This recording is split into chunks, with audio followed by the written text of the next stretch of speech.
Goodbye. Goodbye. Bye-bye now. Goodbye. Oh, bye-bye. Good night. Good night. Good morning. Good afternoon. Good day. Bye-bye.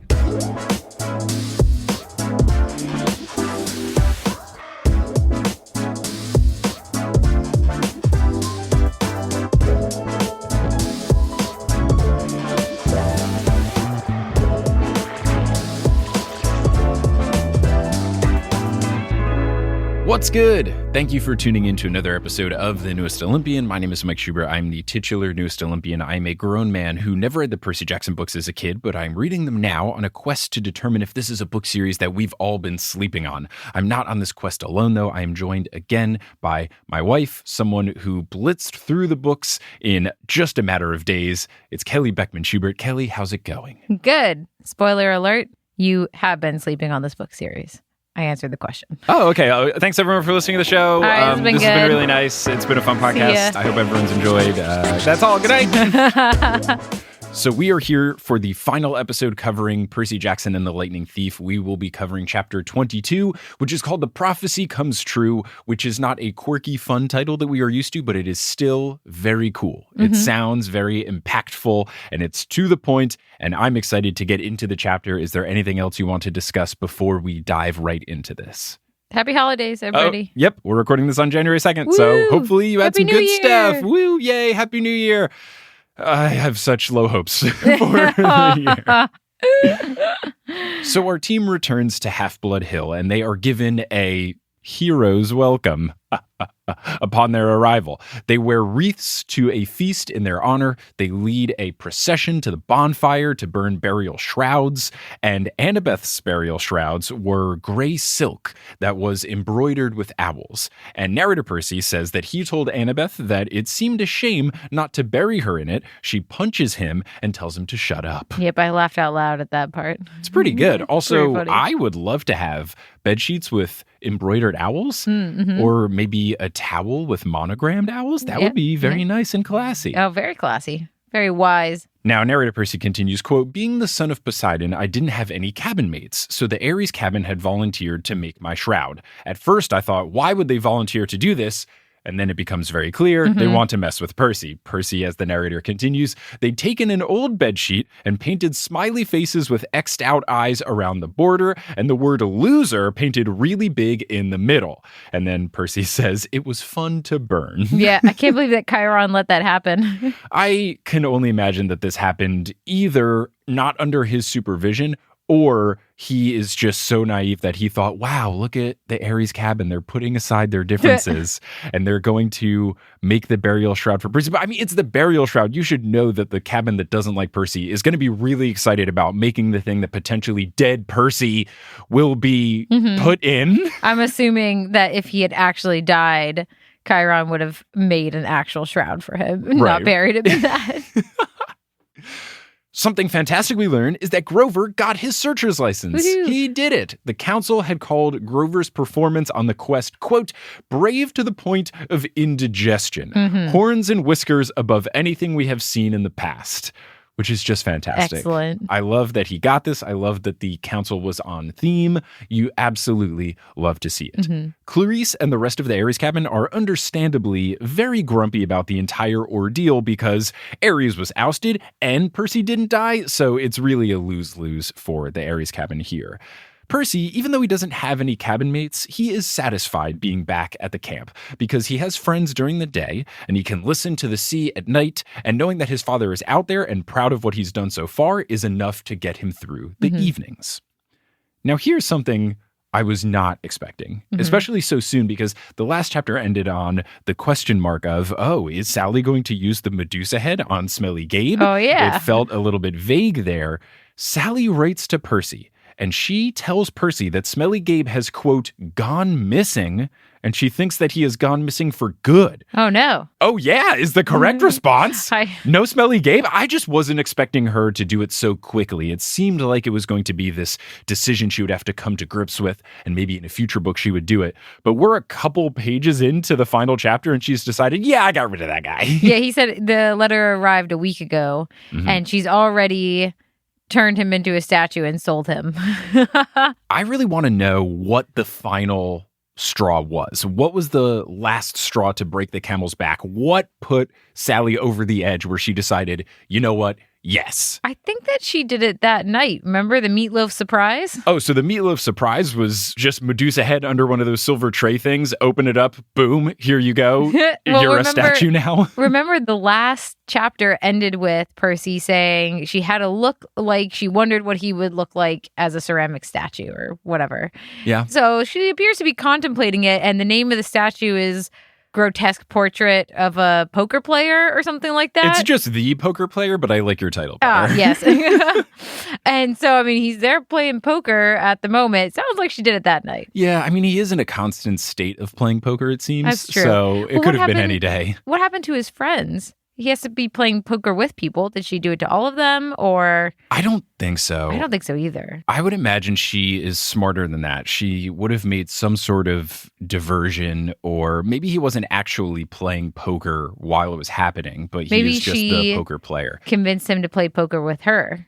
Or maybe he just sits there and practices poker. I don't know how you can practice poker. Can you play alone? I guess in theory you could, but it's all about deception. And I guess practicing poker alone would just be looking in a mirror and trying to make really good poker faces. Just running what lies you're going to say and how you're going to act. But maybe he was cleaning up the chips or something, or still sitting at the table eating. Maybe the friends left. He's sitting at the table. She says, I'm going to give you some meatloaf. You can sit at the table still. And he's shuffling cards or something. And then boom, you are now frozen forever as a statue. I'm surprised the statue isn't called Meatloaf Surprise. Well, I guess it'd have to be... It would make no sense to other people. Yeah. So the way Percy describes this as the narrator, he says, quote, on a completely unrelated subject, she'd sold her first life-size concrete sculpture entitled The Poker Player to a collector through an art gallery in Soho. And that makes it very clear, wow, she did it. Okay, here we go. She got so much money from it, apparently, that she put a deposit down on a new apartment, and she made a payment for her first semester at NYU. Wow. She's doing great. Yeah. This is fantastic. Sally really taking charge. Despite the gallery wanting more pieces of, quote, super ugly neorealism, she is fully focused on writing, and she disposed of the head, never to use it again. I wonder how she disposed of this. Did she just throw it in the trash? Did she try to make it so that someone else couldn't use it, like it couldn't get into the wrong hands? Do you put it through a wood chipper? Do you do something so that some garbage man doesn't have a deadly weapon? Maybe she burned it? That would be my guess. Yeah, I guess. You have to do something to make it so that it's a potentially very dangerous item to fall into the wrong hands. Maybe she wrapped it in a cloth, tied it down with bricks, and threw it into the East River. Ooh, that could work. But Sally didn't stop there. She also found a good private school in the city, and she put a deposit down to hold Percy a spot. But she also gives Percy the choice to be a year-round camper at Half-Blood Hill. And we just love a supportive mother. We love a mother that lets her child make their own decisions. She's done something in his best interest, but hasn't forced it upon him. And clearly she got paid very well from the statue, where she is totally okay with this deposit going down. I don't know how much the hold a spot at the private school deposit is, but I think this is an incredible mom move from Sally. I agree. Speaking of which, my mother's calling me. Okay, pick up the phone. No, I'm not going to pick up the phone. I was just, my phone just, as you said, we love a good mom, showed up with Mom Cell. I really need there to be a do not disturb feature specifically for me where it says I'm podcasting. Because your phone now has the thing where you can put it on and it'll send an auto text that says, hey, I'm driving. I would love... Because I never drive in New York, I want to see, can I change the auto text it sends out or the little notification? Because maybe my driving could be podcasting. So when my mom tries to call me, which I think the only reason she hasn't called me yet is because I called her before recording, I would love it to say, Mom, I'm podcasting. Isn't there like a way to set a custom message? I'll have to check. I will look into it. I thought there was. I think you have to retype it each time, which kind of sucks. But I think you can... I just need driving to say I'm podcasting because I do not drive anymore. So Percy reads the note from Sally every single night before bed and thinks about the decision that he has to make at the end of the summer. So we cut to the 4th of July, and the team is getting ready to watch an incredible fireworks display that is set up by the Hephaestus cabin. Each firework is timed so well and so tightly that it ends up looking like animations in the sky, and that is incredibly cool. Super cool. I would love to see that. I know. I was thinking the same thing. I look forward to the movie trying to do this, and either it looking cool or looking terrible. I have no hopes for the film. Or this being cut out of the film entirely, because it doesn't feel that important. Yeah, but it feels cool. And I feel like the movie, just based on what everyone has told me, the movies just suck all of the fun out of it. And this seems like fun, so it probably won't make the cut. Sad. As Annabeth and Percy set up a picnic blanket to watch the fireworks, an older-looking Grover approaches them to say goodbye. Narrator Percy says, quote, "I tried to feel happy for him. After all, it wasn't every day a satyr got permission to go look for the great god Pan. But it was hard saying goodbye. I'd only known Grover a year, yet he was my oldest friend." And I got a little emotional here. This is really sad, and this is tough, and this is something that I have gone through in the extreme sense. When I moved from New Jersey to Texas, I lived there for my first 14 years, and I had to leave a lot of really close friends behind. But also, when I was move around every 6 months engineering boy, I would have this exact scenario where I would only know someone for 6 months, or in some case a year or two. And it was really hard to leave, even though it hasn't been a long time. I still would get very close with people, or you see the potential where you think, oh, if I didn't move, this would be a lifelong best friend type thing. So I completely understand where Percy's coming from, and I really feel bad for him. Yeah. It's never easy when someone moves away, no matter how long you've known them as a friend, because time isn't really important. Just like with relationships, when you know, with friendships, that applies too. And sometimes it can just be a couple months before you know, this is my best bud. And for Grover to be gone is sad. I feel sad too, because I feel like I've known Grover for a long time, and now he's going off to do something different. Yeah. What's going to happen in the next book? I mean, there's no way he doesn't find a way back. I don't know if in the Sea of Monsters they are looking for Pan. I don't know if it's a two birds with one stone quest where something else happens and then Grover comes along because, hey, maybe Pan is there too. But there's no way Grover's not going to be on the next adventure. You can't break up the trio. It's going to happen. I feel incredibly confident about that. You're not just going to set up Grover for an entire book and then say, okay, Grover, that was Grover's arc. There's no way. Grover is indeed off to search for Pan, and he is beginning to head out on this quest. And this next quote was very, very cool. Quote, "Fireworks exploded to life overhead. Hercules killing the Nemean lion, Artemis chasing the boar, George Washington, in parentheses, who, by the way, was the son of Athena, crossing the Delaware." Love this. I remember you saying, like, when you were a couple of chapters into the book and they mentioned, like, I can't remember which person they mentioned, but you're like, I want to know more historical figures. Right. I think Houdini was the first one that they mentioned. Okay. I don't want to say which other ones they've mentioned because this might only be the second mention.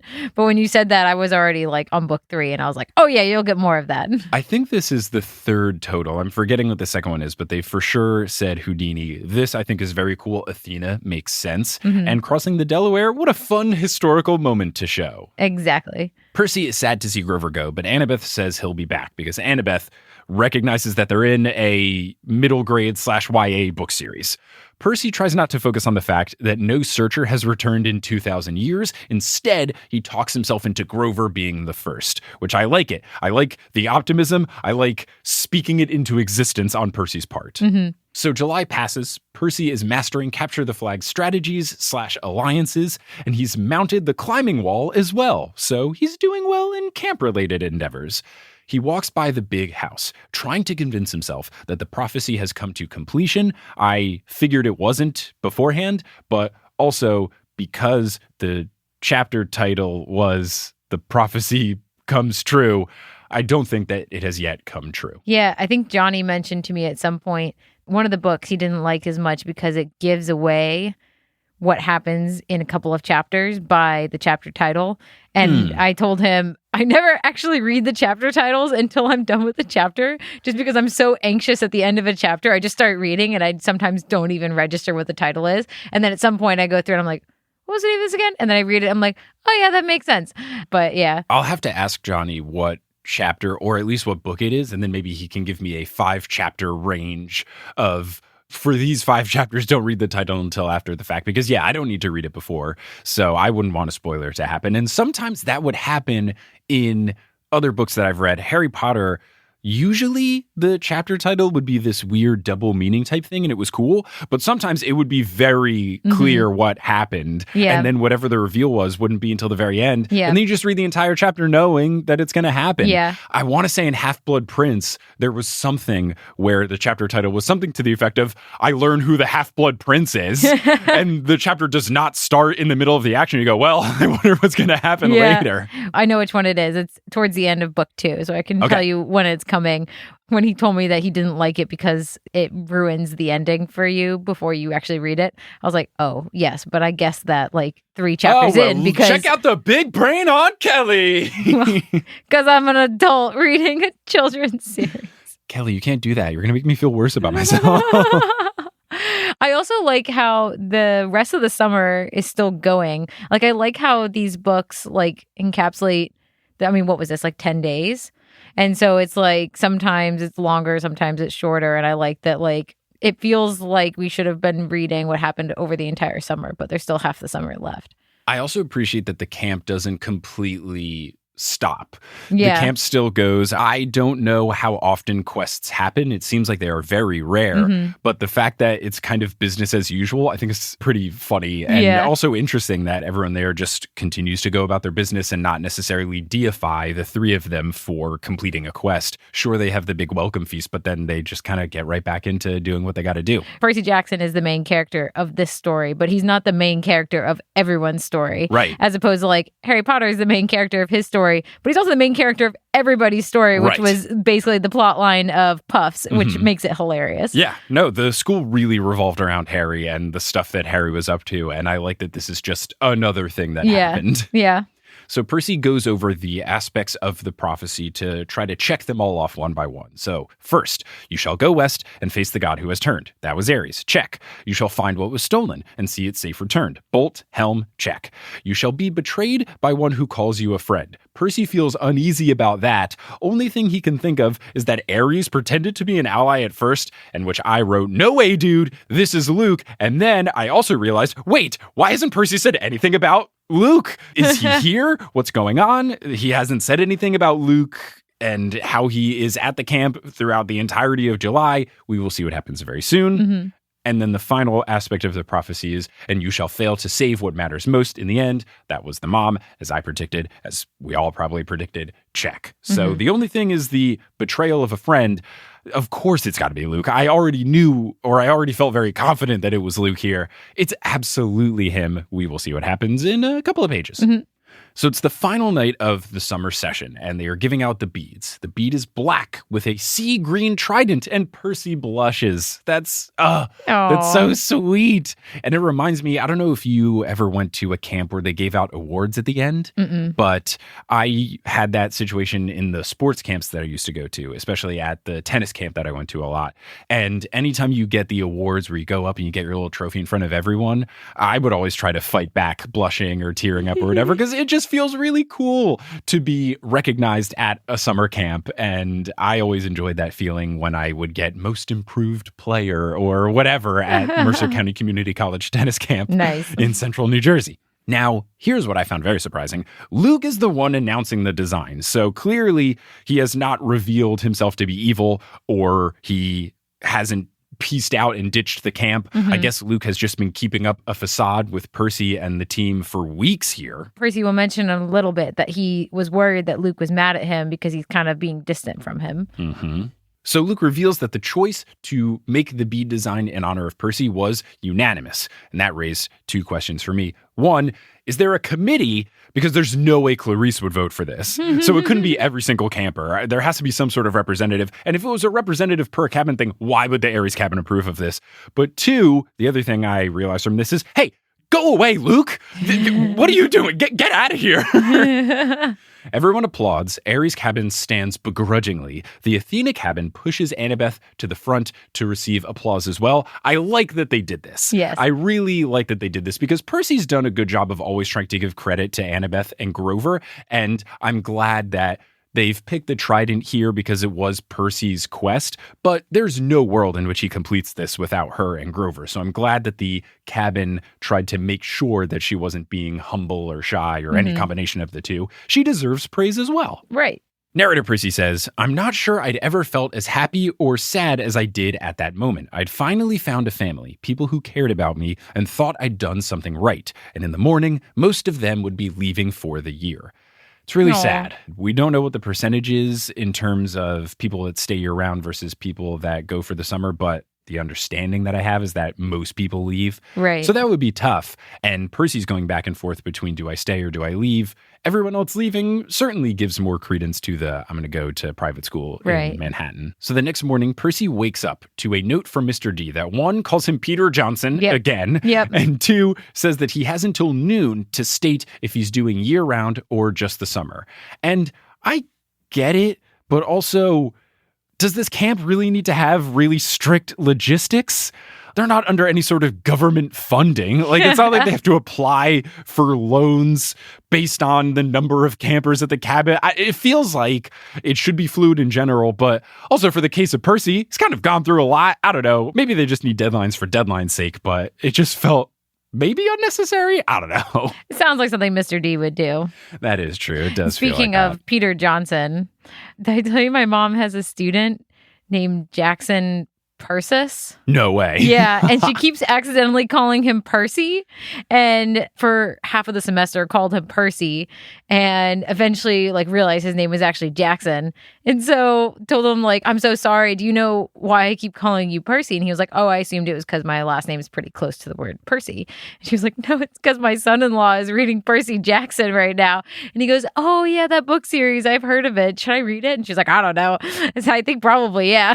Totally should. If there was a book series for you, if there was someone called Becky Kellner or something, you should totally read that. Becky Kellman. Right. I would read a book about, Schubert. How do you even make that into any sort of first name?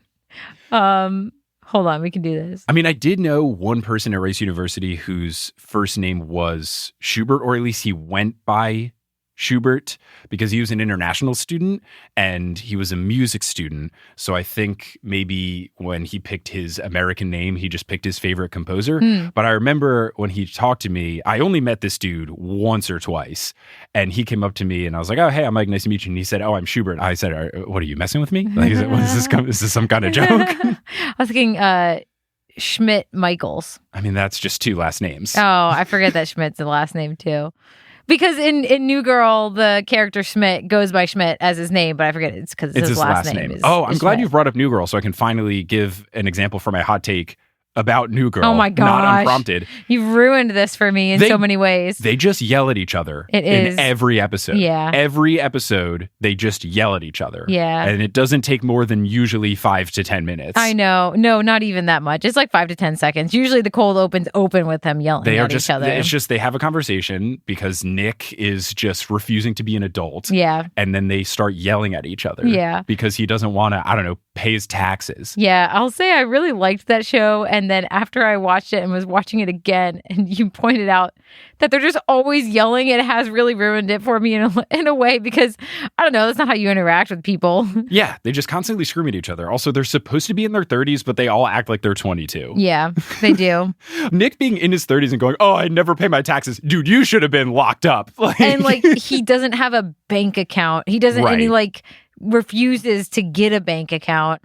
To me is just an entirely unbelievable thing that he's 30, doesn't have a bank account, won't pay his taxes, won't pay the phone bill, just stuff like that. I feel like it all could work if they were all 22 years old. Yeah. If this was all a group of people figuring out what to do the second they've finished college, sure. But being that old, ugh. Anyway, we've talked too much about New Girl. Only other thing is Winston has a couple of shirts that I own myself because we both apparently get clothes from bonobos, but don't watch New Girl. It's not a good show. Narrator Percy notes that another element of ADHD is not doing well with deadlines until they are right in front of you, staring at you in the face. So this is not something Percy's looking forward to, on top of it being a tough choice for him. So Percy's going back and forth, kind of making a mental pros and cons list. Obviously, hero training is way cooler than going to school, but seeing his mother on a regular basis definitely beats out no mom. The lack of smelly Gabe is pretty awesome for going back to New York City, as is being in New York City instead of Long Island. Yeah. And as Annabeth noted earlier, the real world is where the monsters are. So it's where you really get to prove yourself. so it seems like he's leaning towards New York. We will see what he does at the end of the chapter. But Percy wonders, if he does leave, will he have a fate like Thalia? Would he survive without the protections that the camp has? Percy decides to do some sword practice to clear his head. He notes that the camp is feeling pretty deserted, as many kids are packing. He notes that Argus is helping Aphrodite kids with their Gucci luggage, which I think is a fun little note. When Percy arrives at the training area, though, Luke is there too, making me upset. Luke is lopping off dummy heads and limbs one by one with a steel blade, and it looks like a very intense scene. Luke notices Percy and stops. Percy notes that one side of the sword is bronze and one side is steel. Luke says that it's called Backbiter, and that is such a meh name. Yeah. It is just a trying too hard to make this sound cool name. Riptide sounds cool. And it makes more sense because it's from the god of the sea, Riptide. It's not directly sword themed. Backbiter, I don't know. I knew someone in college who named their ukulele Snapdragon, and I just thought, come on. You were trying way too hard to make your quirky instrument have a quirky name, and that is why I named my first car Steve. Because I just wanted to have a very simple, plain name. I actually stand behind Snapdragon as a name for a ukulele. You take something really boring, give it a weird, cool name, as opposed to what you did. You took a car and gave it a very boring name. And I think that juxtaposition is what makes it funny. First off, every Steve has now turned off the podcast and left us a one-star review. Your name is not boring. It is just common, like Michael. I get it. I've been there. I wouldn't call ukuleles boring. I would call them obnoxious. And what?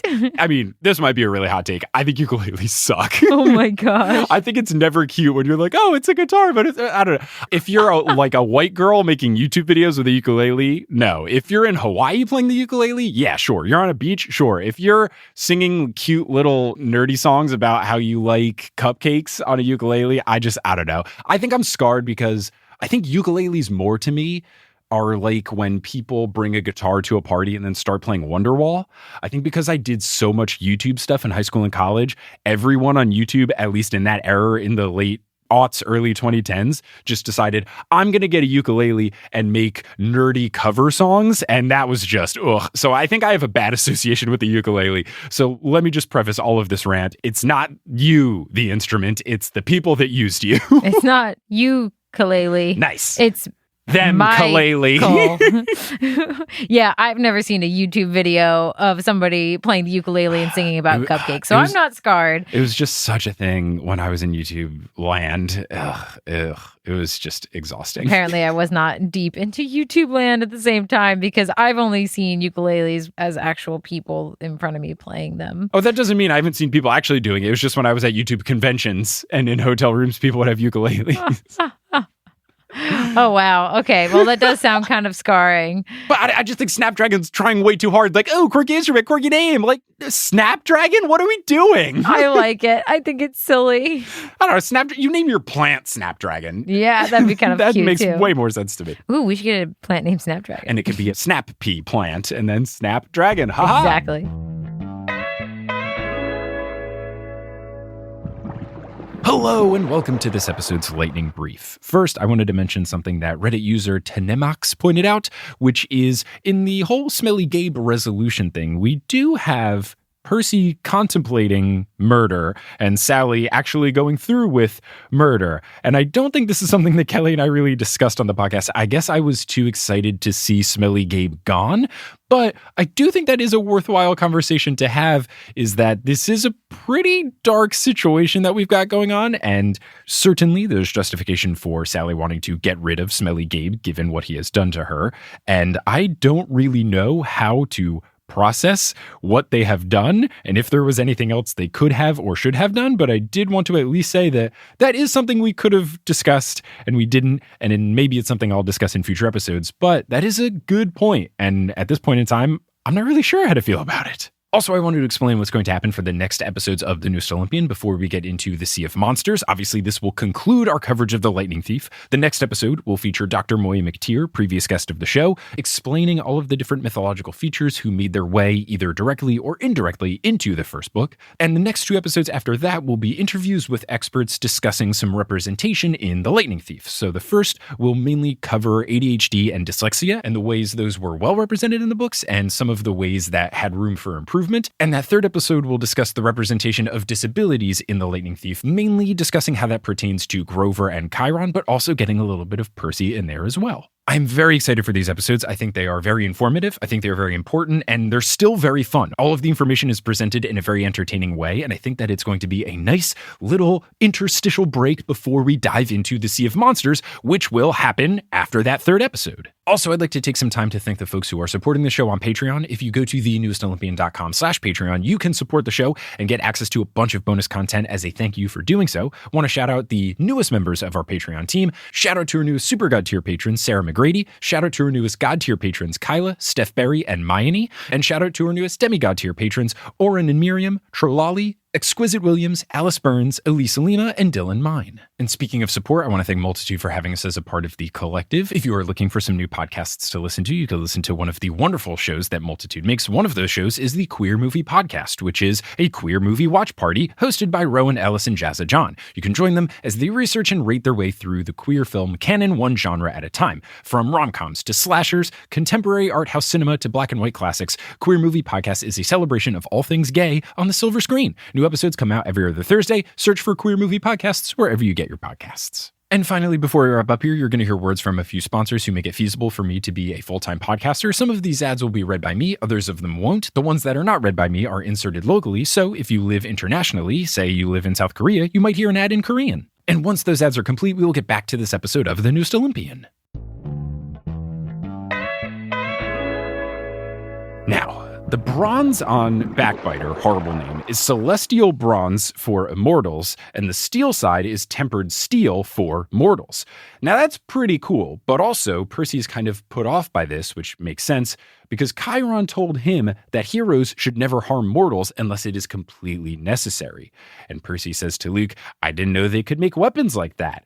And Luke says, they, in italics, probably can't. It's one of a kind. I don't like this exchange at all. Yeah, Luke's not even trying to hide it anymore. He's told him that his weapon, which kills everybody, is named after, stabbing people in the back. So, yeah. Feeling kind of uneasy. And Percy is too right now. That was the other thing I didn't like about the name. I don't want to dog on Uncle Rick here, but to make the sword of the guy who is a backstabbing friend, Backbiter, is incredibly on the nose. I mean, it also sounds like what Luke would call it, though. He's ready to come out as the evil guy. Right. If Luke came up with the name, I would totally get it. A teenager who knows that he is stabbing people in the back, making a name of his sword that is painfully obvious to what he's doing. Yeah, I could totally see that. I played for you just before we recorded the audio book that I've been listening to the second time through. And the voice for Luke is like, surfer dude, yo bro. And I could see that guy calling it Backbiter. Right. I don't see Luke talking like a surfer bro, even though he might look like one. But yeah, if he was delivering the line as, they probably can't. It's one of a kind, dude. Oh my gosh, that was so spot on for the recording. That was so spot on.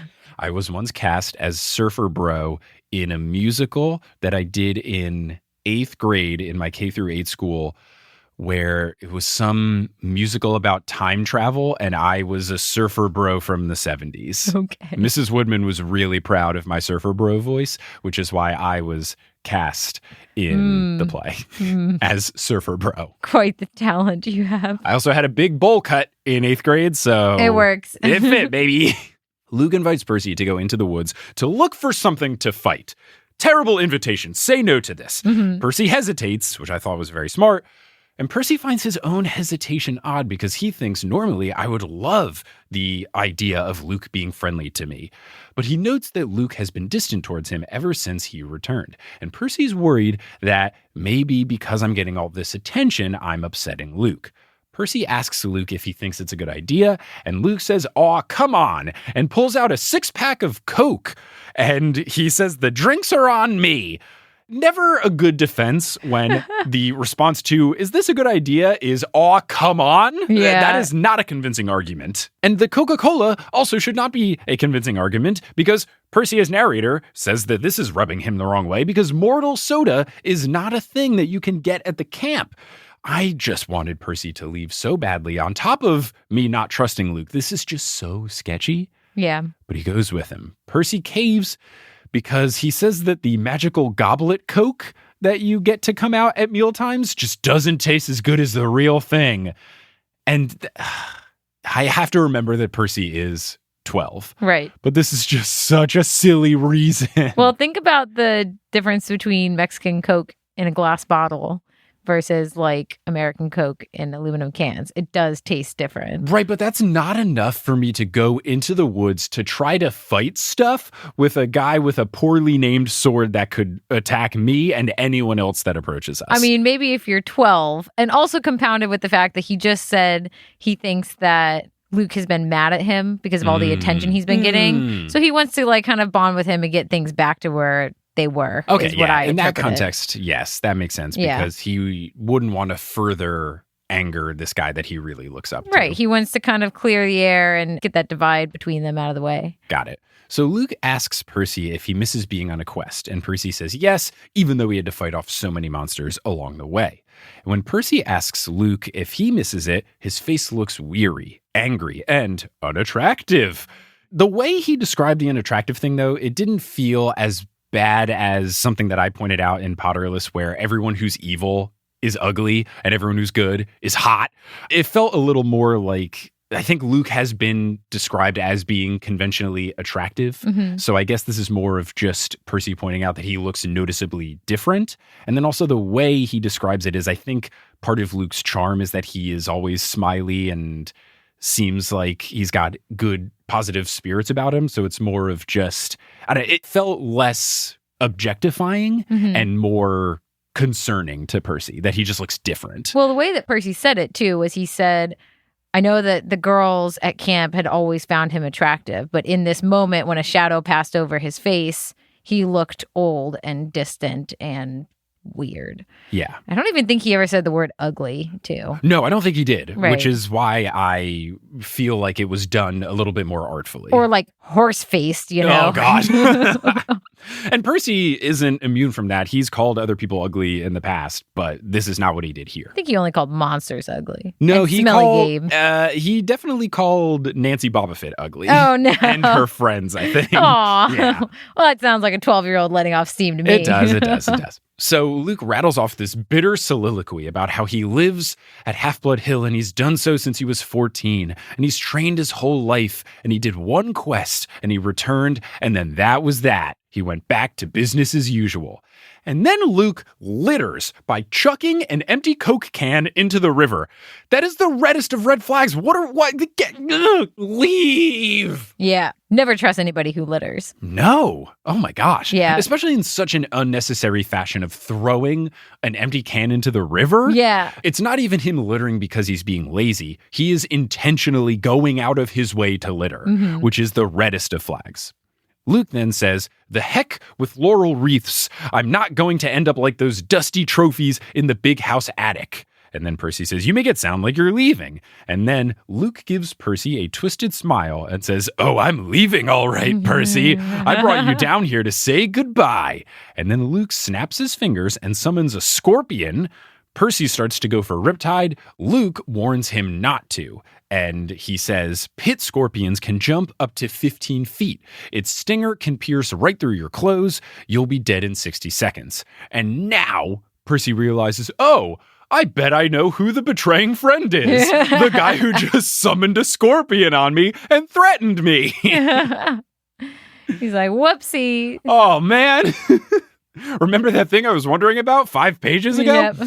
So Luke continues, I saw a lot out there in the world, Percy. Didn't you feel it? The darkness gathering, the monsters growing stronger. Didn't you realize how useless it all is? All the heroics, being pawns of the gods. They should have been overthrown thousands of years ago, but they've hung on thanks to us half-bloods. And Percy tries to play the, hey, those are our parents you're talking about card, but Luke doesn't care. He says their precious Western civilization is a disease, which... he's not wrong. And the only way to stop it is to burn it down and start with something more honest. So this is the classic Killmonger villain who doesn't necessarily have the most incorrect thought, but wants to go about it in a far too intense way. I was going to say, one of the intriguing things about the villains in this story is that they're not entirely off base with some of their like core ideas. Yeah. And I think that makes for a really compelling story. Yeah, I think a villain is much more compelling when you can kind of see where they're coming from, even if you don't agree. You can kind of see why they are thinking the way that they are thinking. I think that is fun. I also think someone is fun when they are just completely evil and there's no sort of justification. And I feel like we kind of have that with Kronos. Don't know that he really has any sort of reason to want to take over except for revenge, but I think that's also fun. So to have Luke, the misguided, going about it in the wrong way villain, paired with Kronos, the I'm just evil for evil's sake villain, I think that's super fun because now we're getting the best of both worlds. What I hope we don't get, though, is, oh, woe is me, tragic backstory villain. Those are my least favorite. Like what they've done to Cruella in new Cruella thing. Spoiler alert for anyone, but in the original 101 Dalmatians, she's just evil for the sake of being evil, and that is fantastic. And now, in the new Cruella thing, you find out her parents were killed by Dalmatians. That is so whack. I hate that so much. Yeah, I stopped that movie halfway through. You made it way too far. So I'm glad that we have the two types of villains that I find interesting. I feel like I'm really angry because this one bad thing happened to me once. Right. So now I have to take it out on everyone else. Right. Ugh. I find the Killmonger, Thanos type of villain where they've got a logic and they're not entirely wrong. Right. A much more compelling story. Yeah, Joker from Batman. Yeah. You know, I mean, he's a little more than just evil for evil's sake. Yeah. But he is a little bit like what Luke is getting at here, where Luke is kind of, I want to burn it all down.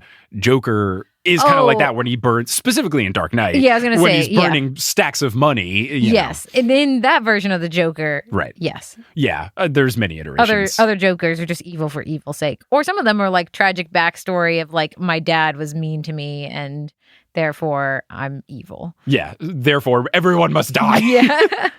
So Percy realizes, okay, Luke is serving Kronos, and he recognizes that Kronos must have been speaking to Luke in his dreams, told him to steal the bolt, and Luke, in return, knows that Kronos has spoken to Percy as well. And he tells Percy, you should have listened. Percy says that Luke is being brainwashed, and Luke says Kronos showed him his talents are being wasted. He laments that the quest he was sent on by Hermes was simply to steal a golden apple from the Garden of Hesperides and return it to Olympus. And Percy says that's no small feat. Hercules did it, and that makes Luke even more upset because it's a repeat. I couldn't even get my own task, which reminds me of you watching Survivor, and anytime they do a repeat challenge, you get very upset. I know. I'm like, I've already seen this challenge. I know how to do it by now. I mean, it's season 40 whatever. Yeah, I know. There's only so much they can do. Only so many different puzzles they can have, yeah. Luke reveals that his scar was from the dragon in the Garden of Hesperides, and when he returned, all he got was pity. I don't know. It feels like Luke is kind of grasping at straws here. What else are you supposed to do? The two angles are, oh, I'm really sorry that you got that, or, hey, cool scar, dude. Yeah. What is he going to get here, Luke? Luke reveals that he stole the bolt and the helm at the winter solstice on the field trip. Kronos convinced him to steal something worthwhile that no hero had the courage to take. So what is a helm? A helm is like a helmet. Interesting. What did you think it was? Well, in Betrayal Legacy that we're playing, the helm is like a stone. Yes. I think it can mean multiple things, Okay. but in this context, helm is a type of helmet. Yeah, I knew it was referring to his helmet. Helmet. I am Googling helm, and we will see what Google says. Excellent. Helm. A tiller or wheel and any associated equipment for steering a ship or a boat. Oh, because, I was going to say helming a vessel. That's the example sentence when in the verb form. So I guess in Betrayal Legacy, that's what they're talking about with the helm, because it's like a wheel and you go around in it. Yeah, it is. Yeah, okay. Now let's Google, does helm mean helmet? From what I'm Googling here and gathering, it appears as if a helm is an old school helmet, a medieval style helmet. Okay, cool. So both. Words! So Luke says that it was easy to steal them. He says the gods are so arrogant, assuming that no one will steal from them. Security is such a joke. And I mean, I totally buy that. Yeah, you're not wrong there, dude. Percy asks why Luke didn't bring the items to Kronos, and Luke says that he got overconfident. Zeus sent out gods to find the items, and Ares got to him. Luke could have beaten Ares, but wasn't careful enough. Percy was. Mm-hmm. Luke says, quote, he disarmed me, took the items of power, threatened to return them to Olympus and burn me alive. Then Kronos' voice came to me and told me what to say. I put the idea in Ares' head about a great war between the gods. I said all he had to do was hide the items away for a while and watch the others fight. Ares got a wicked gleam in his eyes. I knew he was hooked. He let me go, and I returned to Olympus before anyone noticed my absence. Yeah, I kind of forgot about this. It doesn't sound like Ares actually was like working for Kronos. He was working for a different plan, which was still like a plan of betrayal, but not necessarily working for the big evil people trying to overthrow them. Yeah, Ares is kind of seeing his own best interest. It's the where do I fit in of it. And it's almost like he was a hired gun, a mercenary of sorts, where he's helping with part of the task so that he can get what he wants, which is war. But it sounds like he doesn't even know that Kronos is involved.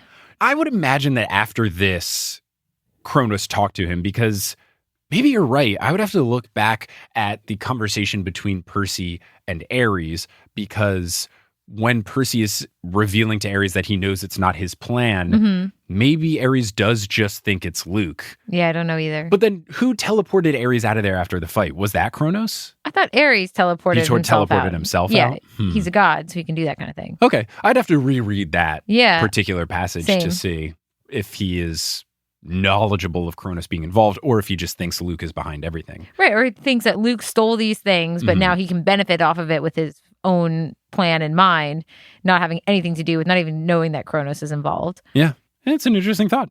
Luke says that afterwards, Kronos punished him with nightmares, and he swore to never fail him again. That's so sad. It's very sad. Back at camp, Kronos told him in dreams that another hero would arrive and could take the bolt from Ares to Tartarus. Luke admits to summoning the Hellhound. Makes sense, based on what Percy had known, that it had to be someone within the camp, like Chiron said. Says the reason he did so was to convince Chiron that the camp wasn't safe for Percy. It's actually pretty smart. Percy says that he knows that the shoes were cursed, and Luke said it would have worked if Percy was the one wearing them. But that was Luke's fault for not realizing that Percy was definitely not going to be able to wear them because of Zeus. So, oh, right. That was a poor plan on your part, Luke. Well, and I think he underestimated Percy's kindness in giving these powerful gifts to his friends rather than using them himself. Yeah, but Percy only gave them to Grover when he knew that he couldn't wear them. Really? Yeah. Oh. He knew right off the bat, I can't wear these, so he gave them to Grover. So Luke then takes a shot at Grover, saying that Grover messes everything up. I just buzz off, Luke. Yeah. What do you leave Grover out of this? I know. Okay, this was your fault for not recognizing that the shoes were not a smart plan because Percy in no way would be able to wear them. Don't put this on Grover. Grover didn't mess this up. You messed this up yourself. Well, it's also from a different perspective. Grover messing this up. He's not Grover messing this up, but Grover saving the day. Yeah, it's from Luke's perspective. You've messed up my plans. But when you say Grover ruins everything, you can't do that because that is in the context of he ruins everything he tries to do. Yeah. He tried to save the day. He saved the day. Saved the day. So he didn't ruin it. The other thing I want to note here is that during all of this conversation, the scorpion is crawling higher and higher up Percy. Percy then says, Thalia gave her life to save you, and this is how you repay her? And this makes Luke very angry. He says, don't speak of Thalia. The gods let her die. That's one of the many things they will pay for. She's totally coming back. She's totally coming back. I don't know if Percy was going for this here, but this was a great get under your skin thing to say. Percy is a top tier get under your skin guy. He tells Luke that he and Ares are being used. And Luke says, no, you're being used. He says Kronos will rise, and all Percy did was delay his plans. Quote, he will cast the Olympians into Tartarus and drive humanity back to their caves, all except the strongest, the ones who serve him. Percy tries to play the stop being a coward and fight me yourself card, but Luke does not fall for it. He says goodbye, he slashes an arc into the sky with his sword and disappears into a ripple of darkness. 1, that is a very cool exit. 2, that is exactly how people leave scenes in Kingdom Hearts. Yes, it is. And also how some characters teleport away in Spider-Man the Animated Series from the 90s. So the scorpion then lunges, Percy swats it away, he uncaps his sword, it jumps at him again, he slashes it in half, but sadly Percy's hand was bitten. Percy starts to get all woozy, but he smartly heads to the water for healing, but it doesn't work, and I got very worried when it didn't work. He stumbles towards the camp as the poison really starts to kick in. He begs to the nymphs who see him to help. 2 of them pull him by his arms, and a counselor calls for help. A centaur blows a horn, and then he passes out. Percy wakes up drinking nectar from a straw, and Annabeth is nursing him back to life. And we've all come full circle, and Percy points that out. Here we are again. And Annabeth says, you idiot. And narrator Percy says that's how he knew that she was overjoyed to see him conscious. I love their friendship relationship. It's so good. Percy is still feeling pretty rough, but he recounts the story of what happened to Chiron and Annabeth. And Annabeth says, I can't believe that, Luke. And then her voice falters. Her expression turns angry and sad. And then she corrects herself, says, yes, I can believe it. May the gods curse him. He was never the same after his quest. Chiron says that he must tell Olympus immediately. Percy wants to stop Luke immediately, but Chiron says you have to be patient. Percy is mad that the gods refuse to even discuss Kronos, and then he realizes that Chiron's prophecy was probably about Kronos. Previously, Percy thought, oh, this prophecy is about me, but maybe it's actually a Kronos-related prophecy, and Percy is just a feature of it. The artist of the song is not Percy, it's Kronos featuring Percy. Sure. Percy then asks Chiron if Annabeth and Percy were in his prophecy, and Chiron mutters a bit, and Percy thinks he must have been forbidden from talking to Percy about it. Narrator Percy says, his eyes were sympathetic but sad. And then Chiron says, you will be a great hero, child. I will do my best to prepare you. But if I'm right about the path ahead of you, and then thunder booms overhead, rattling the windows, and then Chiron shouts, all right, fine. I both love and hate the gods using nature to express their disapproval, because it's very funny on the one hand, but on the other hand, it's so indirect and passive aggressive that it makes my skin crawl. So Chiron sighs and says that the gods have their reasons, and knowing too much of the future is never good. I agree with that based on what we've seen from the Back to the Future trilogy, so it totally makes sense here. When Percy says that they can't sit back, Chiron says, we won't, but you need to be patient. Kronos wants Percy unraveled. Chiron then tells Percy that he has to make his choice about staying or going. And Percy can tell that Chiron has a strong opinion, but is working hard not to sway Percy. Shout out to Chiron for trying to be the best here. Chiron says, when I return from Olympus, you have to give me your answer. Before leaving, Chiron tells Annabeth, whenever you're ready, they're here. And Percy asks, who is they? And no one answers, which is classic everyone. Percy asks what's wrong. She says nothing, and that she just took his advice about something. And then I realized, oh, it's got to be your dad. And then it was. Percy struggles his way to the porch railing with the help of Annabeth. Annabeth asks what choice he'll make. Percy says he's unsure, but can sense Chiron wants him to stay year-round. He isn't sure if that's what he wants, though, and also notes that he doesn't want to leave Annabeth alone with Clarice, which is a very funny thing. I feel like Annabeth is going to be just fine. Yes. Annabeth says that she's going home to be with her dad. I knew it. Annabeth reveals that she wrote him a letter apologizing as soon as she got back and said she'd return if he wanted her. They decided to give it another go. And I find this to be very exciting. I don't know how it's going to work out, but I like that they are just giving it another shot. Yeah, I agree. Then Annabeth says to Percy, when I get back next summer, we'll hunt down Luke. We'll ask for a quest, but if we don't get approval, we'll sneak off and do it anyway. Agreed? And Percy says, sounds like a plan worthy of Athena. She then holds out her hand. Percy shakes it. She says, take care, seaweed brain. Keep your eyes open. And then Percy says, you too, wise girl. Love this a lot. So great. Perfect. Annabeth leaves. She awkwardly hugs her dad. She touches Thalia's tree and heads out into the mortal world. Thalia's for sure coming back. They're talking about her so much. In this chapter in particular, they say her name so many times. They reference the tree, as we talked about in the last episode, because they never just call it the tree. It's always her tree. She's coming back for sure. I'm convinced. Percy thinks about his decision, and he recalls his father saying, the sea does not like to be restrained. And then Percy decides, I'm headed home. I am conflicted, but that is the end of the book. It's the end of the chapter, end of the book, end of The Lightning Thief.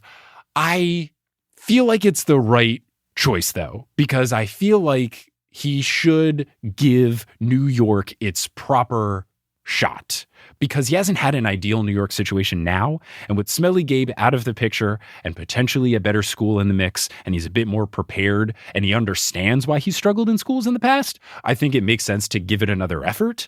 So we'll see how that goes. It's similar to Annabeth giving it another go with her dad. So I would have loved to see him keep training and stuff, but I think him going back to New York for another year makes sense. I think for his physical growth, staying would have been a good idea. I mean, obviously, he is under a lot of threats right now from different monsters and apparently gods as well. And so staying and learning how to fight better certainly would have benefited him.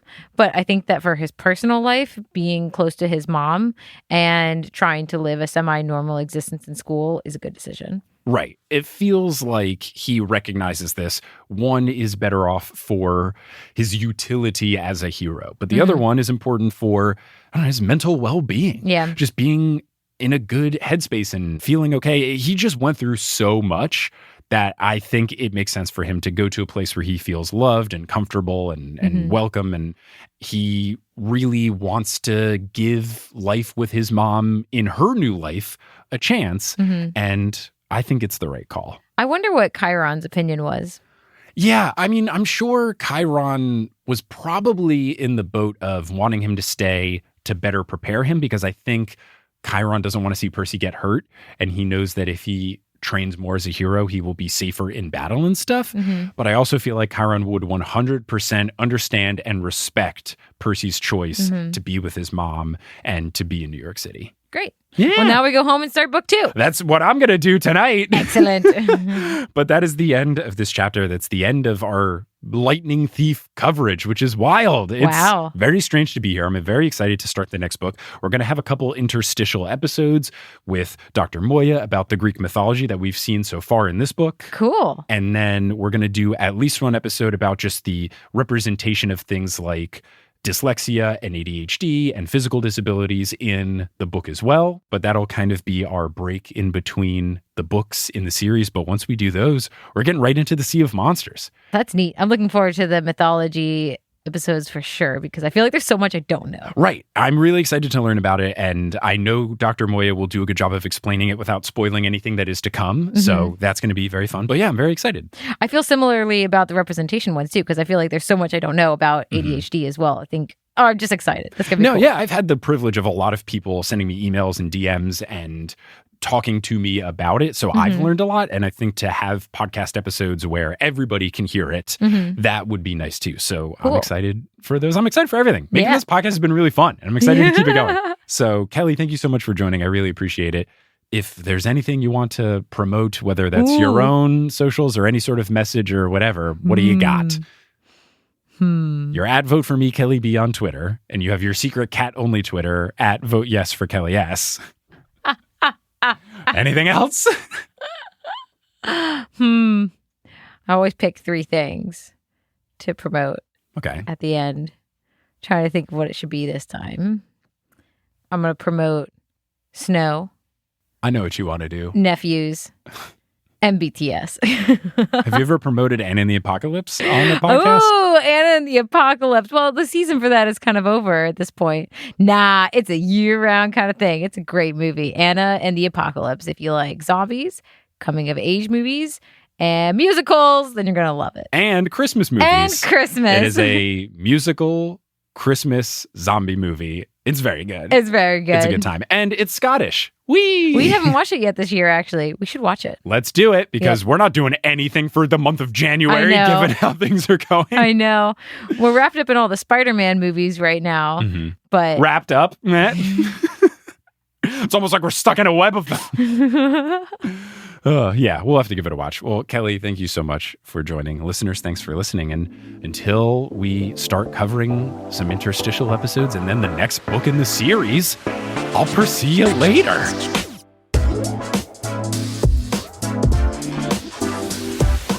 Hey, thanks so much for listening to this episode of The Newest Olympian. This podcast is created, hosted, and produced by me, Mike Schubert. I also run the website and the social media. Our editor is Sherry Guo. The music is by Bettina Kumpamanes and Brandon Grugel, and the art is by Jessica E. Boyd. If you want to get some of that sweet TNO merch, you can go to thenewestolympian.com/merch. If you want to support us on Patreon, you can go to thenewestolympian.com/Patreon. If you want to find us on social media, we're at Newest Olympian on Twitter, Instagram, and Facebook. Facebook's got some groups where you can have discussions. So does the patron-only Discord. Lots of fun communities out there. And if you want to learn what chapters we are covering in future episodes, you can go to thenewestolympian.com/about. I want to give a huge thanks to our producer-level patrons: Lauda Bartova, Kelsey Gillespie, The Damn Steam Nuggets, Emma Cooey, Vicky Garcia, Ellie Hoskovchova, Veronica Bartova, Natanya Page, Haley Hastings, Robin Garcia, Frida Vikstrom, Megan Moon, Tuff Beifong, Moo Productions, Don't Call Me Nymphadora, Olivia Y, Craig McRoberts, Griffin Dork, Taylor Payne, Giselle Salvador, Minka Dreesen, Can't I See We Brain, Matt Barger, Peter Johnson the Twin, Sabrina Balsiger, Mooney B, Boney Pony, Harlan Christ, Heather McMillan, Casey Canales, Polly Burridge, Nikki Harris, Tatiana Schmidt, Sandra Rose, Bridget Lowry, Aidan Lippold, Josh Sayer, Percy Blue, Josh Wilkie, Martin Anvik, Abby Ryan, Josh Clements, Angela MF, Mary Baumgartner, Shannon Yvonne Aguilar, Wise Girl, Alpacas Are Hope, Finn TZ, Ribbon Monstrosity, Samantha McNamara, Tate Sasson, Emil Oscar Thomason, Roxas 1912, Rafaela, Ashton Gabrielson, Cara Moren, Marco Redhouse, Falcon, Joey James, Christopher William Boucher, and Justin Lux. If you want to help out the show in a non-monetary way, you can tell someone about the show. If you think of someone who would love this podcast, you know someone who loves Percy Jackson, or someone who has been waiting for some excuse to finally read the Percy Jackson books, why don't you tell them about The Newest Olympian? It's a fun digital book club. It's a good time. Why don't you pass along that podcast recommendation to them? Or you can talk about the podcast on social media, or leave us a rating and review somewhere. All of these things really do help. And if you do any of them, I would be very appreciative. But I'm just so appreciative that you listened to this episode. And I hope you tune into our next episode, which will be a discussion of all of the mythological figures and stories that came up in The Lightning Thief. And of course, we will be joined by our mythological correspondent, Dr. Moya McTeer. But I just hope you have a great day. I hope you have a great week. And until you hear my voice again on the next episode of The Newest Olympian, I'll Percy you later.